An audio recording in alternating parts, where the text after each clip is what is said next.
We live in a world where every relationship and every conversation is hidden behind a mask. Often we believe we are making our own choices, but in reality, someone else is pulling the strings of our lives from behind the curtain. Manipulation is not a physical assault. It is a mental prison built so quietly that the prisoner cannot even see their own chains. In this video, we won't just list the signs, we will expose the dark psychology that is slowly erasing your identity. If you think you are free, this video might just shatter that illusion. Welcome to the Silent Grip, where we learn to hear the silence. The world of human interaction is governed by invisible forces, and for a master manipulator, the most powerful force is the ability to remain entirely unseen while pulling the strings of another's soul. To truly understand why you feel drained, confused, or trapped in your current reality, you must first dismantle the illusion of the obvious villain. Most people imagine a manipulator as someone aggressive, loud, or physically intimidating. But in the realm of high-level dark psychology, true dominance is quiet. It is the silent grip that tightens while you are distracted by the comforting illusion of friendship and care. These individuals, often possessing the toxic traits of the dark triad, narcissism, Machiavellianism, and psychopathy, do not see human beings as peers with emotions. They see you as a resource to be harvested or a psychological puzzle to be solved for their own benefit. They study your vulnerabilities, your childhood wounds, your fears, and your deepest desires, not to provide comfort, but to find the precise anatomical location where they can plant the seeds of self-doubt. Unlike healthy persuasion, which is transparent and seeks a mutual win-win outcome, manipulation is a one-way street built on the foundation of deception. It is an art form that exploits your most noble qualities, your empathy, your unwavering loyalty, and your divine willingness to forgive, and transforms them into the very weapons used to keep you in submission. As we have established in our previous explorations of power, human respect is not a logical conclusion reached through debate. It is an instinctive biological reaction to perceived boundaries and personal worth. A manipulator's first objective is to bypass your conscious mind and hack into these primal instincts. They want to turn your kindness into excessive accessibility. While kindness is a deliberate choice that commands authority, accessibility is a state of being that invites exploitation. Once you are fully accessible, emotionally, mentally, and physically, you become predictable. And in the eyes of a predator, predictability is synonymous with being manageable. They create a mental chess game where they are always 3 moves ahead, anticipating your emotional reactions before you even feel them. This section explores the cold, calculated biological reality of this control. Our brains are hardwired for social survival. Thousands of years ago, being cast out of the tribe meant certain death. Modern manipulators exploit this ancient software, creating an environment where the mere thought of disagreeing with them feels like social or emotional suicide. They use a process known as erosion, a slow, quiet, and systematic wearing down of your resolve. Erosion never announces itself with a bang. It happens in small, seemingly harmless moments where you chose peace over truth, or where you chose to stay silent instead of being misunderstood. Each small compromise is a brick in the wall of your own prison. This brings us to the first major pillar of Section 1, the reciprocity trap, or what is commonly known as the debt of kindness. This is the most effective tool in the manipulator's arsenal because it utilizes a fundamental human instinct for evil purposes. The mechanism is simple. The manipulator performs an unsolicited favor or provides a gift that you never asked for. Perhaps they help you move houses, lend you money when they sense you are stressed, or spend hours listening to your problems. On the surface, this looks like the pinnacle of altruism. However, in dark psychology, this is known as a strategic investment. The human brain is hardwired with the principle of reciprocity. When someone gives us something, we feel an intense, almost physical obligation to return the favor. A manipulator doesn't want an equal return. They want to trade a $10 favor for $10,000 worth of your compliance. When you eventually try to set a boundary or say no to a demand that violates your values, they will immediately weaponize their past kindness. They will look you in the eye and say, "After everything I've done for you, this is how you treat me?" Suddenly, your legitimate boundary is framed as an act of extreme ingratitude. You aren't being asked to participate in a relationship. You are being guilted into a debt that can never be fully repaid. They have successfully turned your gratitude into a cage, making you feel that you owe them your time, your loyalty, and your very identity. In their world, kindness is not a gift, it is a loan with an interest rate designed to bankrupt your soul. To complement the reciprocity trap, the manipulator employs the second pillar of Section 1, gaslighting, the systematic destruction of reality. While the debt of kindness captures your actions, gaslighting is designed to capture your mind. It is the deliberate attempt to make an individual doubt their own perceptions, memories, and fundamental sanity. This is not a sudden assault, but a gradual poisoning of the well. It begins in the disbelief stage, where the manipulator tells a small lie or denies a fact that you know to be true. You notice the discrepancy, but you dismiss it because you want to be mature and understanding. This is your first mistake, choosing peace over reality. This moves into the defense stage, where you begin to argue. You bring evidence, you show screenshots, you quote their own words back to them, but the manipulator remains unshakable. They look at you with calculated pity and tell you that you are too sensitive, crazy, or that you have always had a bad memory. They don't just deny the truth, they attack your capacity to perceive the truth. Over time, this leads to the depression or submission stage. You stop arguing because you are exhausted. You start to believe that perhaps they are right and you are wrong. You start to seek their validation for your own thoughts. Did that really happen, you ask yourself? And eventually, you ask them. By erasing your internal reality, the manipulator removes your leverage. As you lose confidence in your own mind, you effectively hand them the remote control of your life. You become a hollow shell, an object that can be managed because it no longer has a solid foundation of its own. This is the graveyard of respect, the final point where your identity is replaced by their narrative. You are no longer living your life. You are performing a role in a script written by someone who views your destruction as their victory. As the manipulator solidifies the architectural control over your mind, they transition from dismantling your reality to restructuring your entire emotional chemical makeup. This second phase is designed to turn you into an emotional addict, mirroring the neurological patterns of a substance abuser or a professional gambler. It begins with the tactical application of love bombing, an intense and overwhelming surge of affection, praise, and validation that is carefully timed to catch you when you are most vulnerable. In the beginning, the silent grip doesn't feel like a trap. It feels like the most profound connection you have ever experienced. The manipulator mirrors your interests, validates your hidden insecurities, and makes you feel as though you have finally found the one person who truly sees you. However, this is not genuine love. It is a calculated overinvestment designed to prime your brain's reward system. Your brain begins to produce massive surges of dopamine, creating a powerful neurological association between the manipulator and your sense of self-worth and safety. They are not building a relationship with you, they are building a dependency.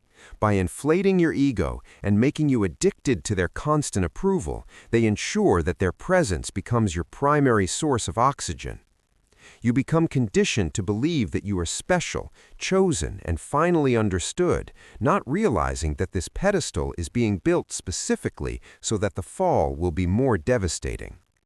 Once the addiction is established, the manipulator introduces the most cruel weapon in their psychological arsenal: intermittent reinforcement. This is the same mechanic used in slot machines to keep players hooked despite constant losses. Without warning or a logical catalyst, the warmth and the love bombing suddenly vanish. The person who once texted you every hour now takes days to respond with one-word answers. The praise is replaced by a cold, clinical indifference that leaves you shivering in the sudden emotional winter. This shift creates a state of intense cognitive dissonance. Your brain, desperate for its next dopamine hit, begins to frantically search for what you did wrong to cause this change. You replay every conversation, analyze every text, and work twice as hard to please them, hoping to regain that initial feeling of being valued. Because the manipulator occasionally provides a small crumb of affection at unpredictable intervals, you stay hooked. You stop being an equal partner and become a subject waiting for a sign of grace from the one who holds the power. This is the silent reason why you find it impossible to leave. Your brain is literally waiting for the next payout, and the unpredictability of the reward makes the attachment far stronger than consistent kindness ever could. You are no longer chasing love, you are chasing a ghost of who they used to be, while they enjoy the absolute control that comes from your desperation. This leads directly into the third pillar of this section, weaponized silence, also known in clinical psychology as stonewalling. While silence is often a tool for reflection or peace, in the hands of a predator, it is a surgical instrument used to inflict maximum psychological agony. When you attempt to hold the manipulator accountable, or when you try to express a need that inconveniences them, they simply stop communicating. They do not argue, they do not explain, and they certainly do not provide closure. They create an emotional vacuum. This silence is a profound form of nonverbal devaluation. It is a way of telling you that you are so insignificant that you do not even deserve the effort of a response. As established in your channel's philosophy, the brain does not protect what it can access without effort, and by withdrawing access entirely, the manipulator triggers your primal fear of abandonment. As the hours and days of silence stretch on, your anxiety spikes into a state of panic. Eventually, the pain of being ignored becomes so unbearable that you find yourself apologizing for things you never did just to break the quiet. You trade your dignity for the sound of their voice. By refusing to engage, the manipulator maintains total control over the narrative and ensures that no conflict is ever resolved on your terms. They have trained you to believe that bringing up your needs will result in the loss of the relationship, so you learn to self-censor, becoming a shadow of yourself just to keep the peace. Furthermore, we must examine how these emotional cycles are reinforced through subtle isolation and the social mirror. A manipulator knows that as long as you have a strong support system, friends who see your value, and family who provide external perspective, their grip on you remains fragile. To counter this, they begin a slow poisoning of your relationships. They don't forbid you from seeing others, since that would be too obvious and trigger your defense mechanisms. Instead, they plant tiny, microscopic seeds of doubt. They might say, "I noticed your best friend seemed a bit jealous when you got that promotion," or "I worry that your sister doesn't really understand how much I care for you." They frame themselves as your only true ally in a world that is supposedly against you. This creates an us against the world mentality, which feels like deep intimacy, but is actually a strategic cage. By isolating you, they remove the external calibration you need to realize how much you have changed. Without the reflection of your true friends, you begin to see yourself only through the manipulator's distorted lens.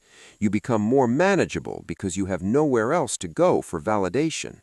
Your world shrinks until the manipulator is the only source of reality, and in that isolation, their silent grip becomes absolute. You stay because you believe that outside of this bond, there is nothing but emptiness and misunderstanding.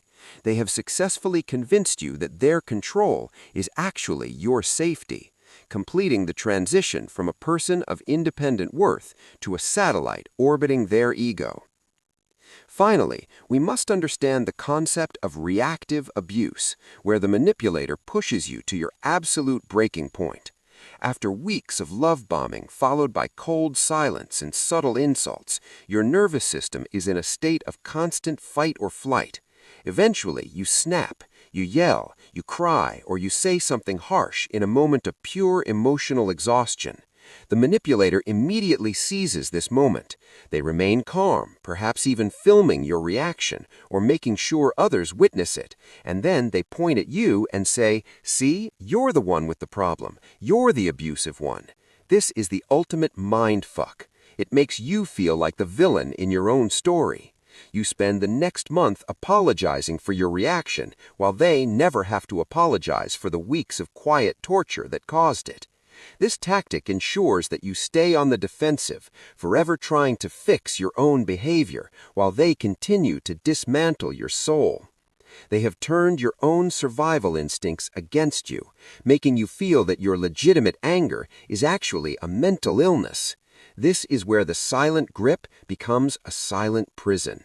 You are locked inside a reality where your pain is invisible, your voice is silenced, and your only hope for peace is to submit entirely to the will of the person who is systematically destroying you. As the manipulator solidifies the emotional addiction discussed in Section 2, they move into the most deceptive phase of their strategy, the total inversion of accountability through the victim card and the weaponization of empathy.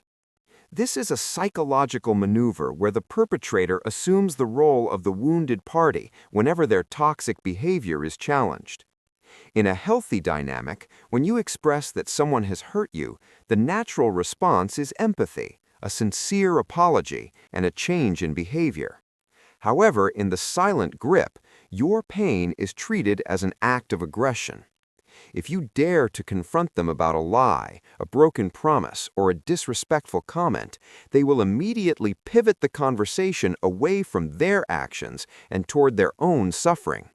They will bring up their past traumas, their current stress levels, or how unfairly they are being treated by your accusations. They use their supposed fragility as a shield to deflect any responsibility. Suddenly, the roles are reversed. You find yourself comforting the person who just hurt you. This is a masterclass in what we call emotional economics. The manipulator has successfully raised the cost of holding them accountable. You eventually realize that bringing up a problem leads to a grueling 4-hour drama about their suffering, so you stop bringing up problems. You begin to prioritize their emotional stability over your own basic safety, effectively becoming an unpaid therapist to your own oppressor. They are not seeking healing, they are seeking a get-out-of-jail-free card. By playing the victim, they tap into your high intelligence and deep empathy, turning your greatest virtues into the very chains that keep you bound to them. You stay not because you are happy, but because you feel guilty for even thinking about leaving someone who seems so broken. This inversion of guilt is the primary catalyst for the systematic erosion of boundaries. A manipulator never destroys your boundaries all at once. They dissolve them like acid on silk, one microscopic layer at a time. It begins with small, seemingly trivial tests designed to gauge your level of accessibility. They might show up late without calling, borrow money without a clear plan to pay it back, or make a subtle joke at your expense in front of a crowd. If you don't react, they push a little further. If you do react, they label you as dramatic, controlling, or too sensitive.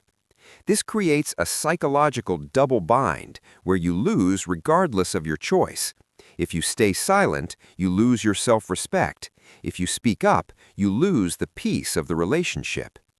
Over time, you stop setting limits because the conflict required to maintain them feels too exhausting for your nervous system. As established in the philosophy of the silent grip, boundaries are not just walls, they are price tags that communicate your cost to the world. When a manipulator ignored your price tag, they were telling you from day one that they intended to consume you for free. They treat your no as the start of a negotiation rather than a final decision. Eventually, you lose the ability to distinguish where your needs end and their demands begin. Your time, your space, and your emotional energy are no longer your own. They are accessible to the manipulator at all times. They have trained you to believe that having a boundary is an act of cruelty, when in reality, a lack of boundaries is a slow-motion act of self-erasure. This section also dives into the dark mechanic of calculated projection. Projection is a primitive defense mechanism where the manipulator takes their own toxic traits and attributes them to you with absolute conviction. If they are being unfaithful, they will accuse you of being untrustworthy. If they are being manipulative, they will tell you that you are the one playing games or using them. This serves two devastating purposes. It keeps you perpetually on the defensive, and it creates what psychologists call mirror fog. You spend so much of your mental energy trying to prove that you are not a liar or crazy, that you have no cognitive resources left to notice that they are the ones exhibiting those very behaviors. This is the ultimate silent reason for the brain fog you experience daily. Your brain is trying to solve a puzzle where the pieces don't fit because the pieces don't even belong to you. They are the manipulator's shadows that you have been forced to carry.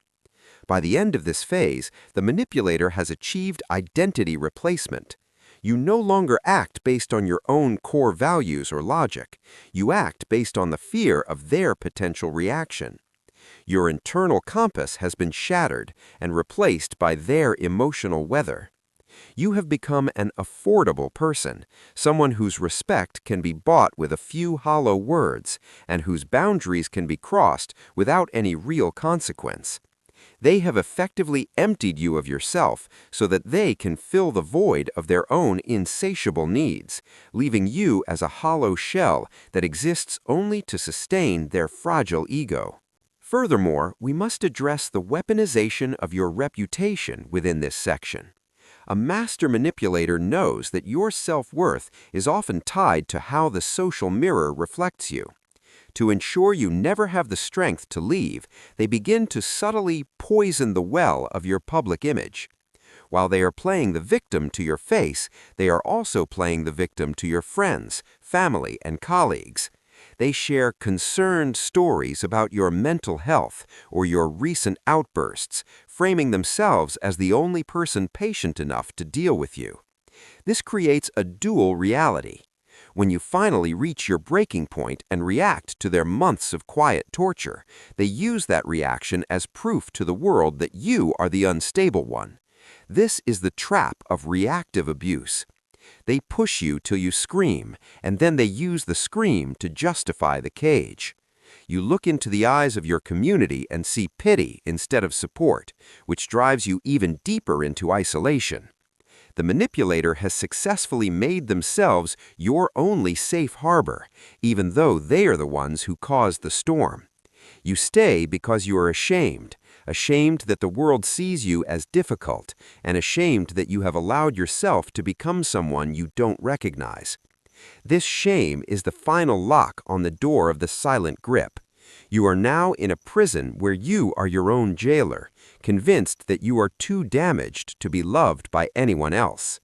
The final layer of this section is the sunk cost fallacy of the soul. You have invested months or perhaps years of your life into fixing this relationship. You have poured in buckets of tears, thousands of hours of emotional labor, and countless sacrifices of your own dreams. Your brain, operating on faulty logic, tells you that to leave now would be to admit that all that effort was for nothing. The manipulator counts on this investment attachment. They know that the more you suffer for them, the harder it is for you to walk away, because leaving feels like a massive financial and emotional loss. But you cannot win a game where the opponent owns the scoreboard and changes the rules mid-play. They have turned your life into a loss aversion trap, where the fear of losing the relationship, no matter how toxic it has become, outweighs the desire for your own freedom. You are staying in the burning building because you don't want to lose the furniture you have already bought. The manipulator has made themselves the center of your universe, not through the gravity of love, but through a vacuum of self-worth that sucks the life out of everything you once were. This is the ultimate triumph of the predator, making the prey believe that the cage is the only thing keeping them safe from a world that the manipulator has convinced them is hostile. The transition from a sovereign individual to a controlled psychological asset is rarely a sudden event. It is a masterpiece of incrementalism known in dark psychology as the boiling frog syndrome. This phenomenon explains why highly intelligent and aware individuals often find themselves trapped in abusive dynamics that they would have easily spotted in someone else's life. If you were to drop a frog into a pot of boiling water, its survival instincts would flare instantly, and it would leap out to save its life. However, if you place that same frog in a pot of cool, comfortable water and slowly, almost imperceptibly turn up the heat, the frog will adjust its body temperature to the rising heat until it is eventually cooked alive. It fails to perceive the danger because there is no sudden event to trigger its alarm system. A manipulator uses this exact pacing to bypass your logical defenses. They do not start by demanding your total isolation or shattering your self-worth. They start with microaggressions, small, subtle slights that you rationalize as just a bad day or part of their complex personality.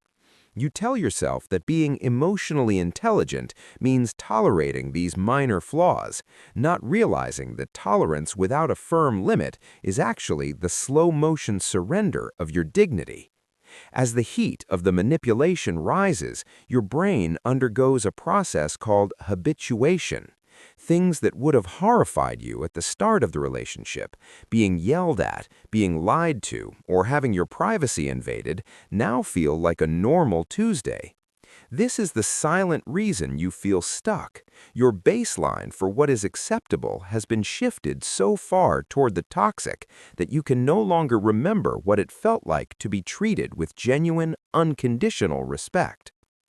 This section further examines the social mirror, a sophisticated manipulation tactic where the predator controls how you are perceived by the outside world to ensure you never have the strength or the social capital to leave. A manipulator knows that a person's greatest fear is being misunderstood or being seen as the problem by their community. To exploit this, they begin a dual-track strategy. To your face, they are the source of all your stress, but to the public, they play the role of the patient, long-suffering supporter who is doing their best to deal with your instability. They may share concerned stories with mutual friends about your recent mood swings or your unreasonable behavior. This creates a dual reality where your internal experience is the opposite of your external reputation. When you finally reach your breaking point and react to their months of quiet, calculated torture, they use that specific reaction as proof to the world of your instability. This is the trap of reactive abuse. They push you until you scream, and then they point at the scream to justify the cage. Suddenly, the social mirror is distorted. You look into the eyes of your community and see pity or judgment instead of support, which drives you even deeper into the arms of the manipulator, the only person who understands how difficult you are. They have successfully weaponized your reputation, creating a mental prison where the doors are technically open, but you are too ashamed to walk through them because you believe no one else will ever accept you. Furthermore, we must address the sunk cost fallacy of the soul that keeps you anchored in this destructive dynamic. By this stage, you have invested years of your life, buckets of emotional labor, and countless sacrifices into fixing the person or the relationship.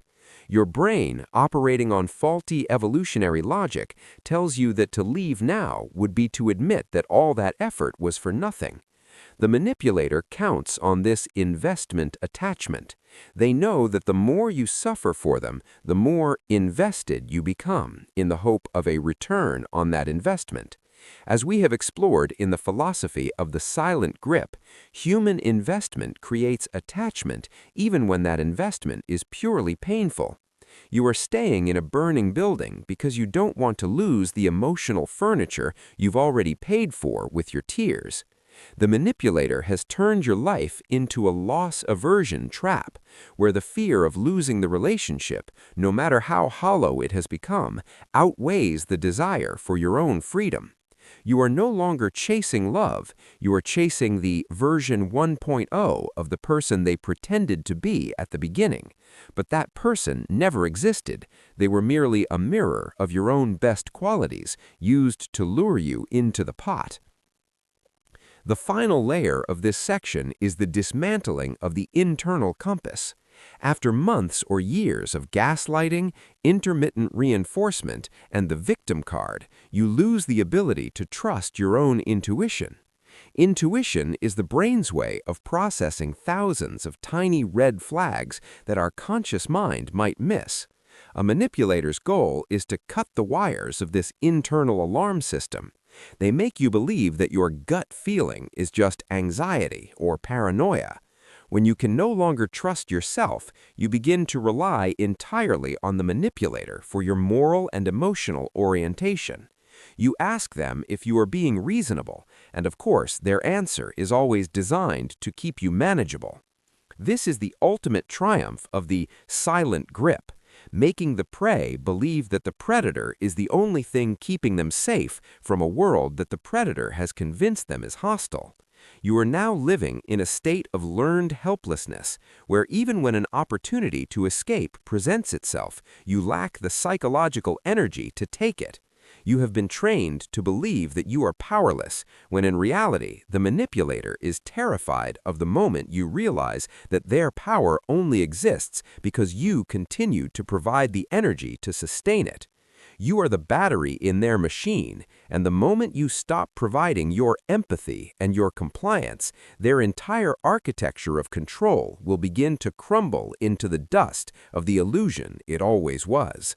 The final stage of the silent grip is not the permanent destruction of the victim, but the potential for a great awakening, the profound moment when the illusion of control shatters and the truth of the dynamic is laid bare. This awakening begins when you stop searching for the silent reason why they are hurting you and start looking at the cold, objective reality of their actions. For years, you have been an emotionally affordable person, sacrificing your peace and energy because you feared being replaced. But as established in the philosophy of authority, availability never prevents replacement, it accelerates it. The first step toward absolute freedom is the reclamation of silence. You must stop explaining yourself, justifying your boundaries, or seeking closure from a person who uses your words as ammunition. Every time you explain your no, you are signaling that your position is negotiable. True power begins with the realization that you do not need to be understood by someone who is fundamentally committed to misunderstanding you. You must adopt the gray rock method, a psychological technique where you become as uninteresting, unresponsive, and non-reactive as a plain gray rock. You remove the emotional payoff the manipulator craves. When there is no drama, no defensive explanation, and no visible pain, the manipulator loses their leverage. This is a psychological law. Behavior that is no longer rewarded by a reaction eventually withers and dies. By becoming emotionally expensive and inaccessible, you force the predator to look for an easier target, breaking the chains through the divine power of indifference. This path to reclamation requires a brutal detox of the soul. As you begin to withdraw your energy, you will experience an intense, crushing loneliness. It is vital to understand that this loneliness is not a sign of loss. It is a sign of recovery and the removal of low-value connections that survived solely on your convenience.